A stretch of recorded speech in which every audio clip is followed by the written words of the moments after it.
جوتمان الأب الروحي للعلاقات عالم نفسي أمريكي متخصص في علم العلاقات والزواج، درس الأزواج أكتر من 40 سنة. عمل أبحاث ضخمة على الأزواج عشان يحدد السلوكيات اللي بتنجح أو بتفشل العلاقات. بيقول إن في 4 سلوكيات لو دخلت العلاقة بتكون علامة إنذار.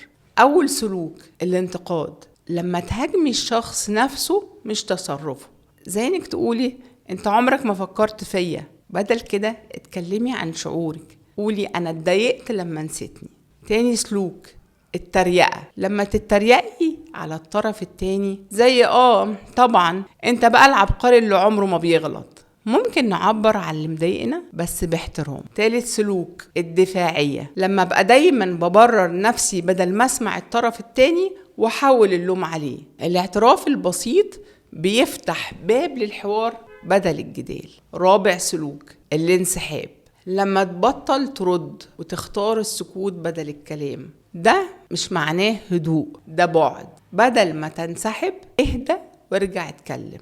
العلاقات مش بتنهار فجأة، هي بتتاكل شوية شوية بالسلوكيات دي. ابدأ لاحظها، بدلها. كل مرة تختار الاحترام بدل الهجوم انت كده بتبني مش بتهد.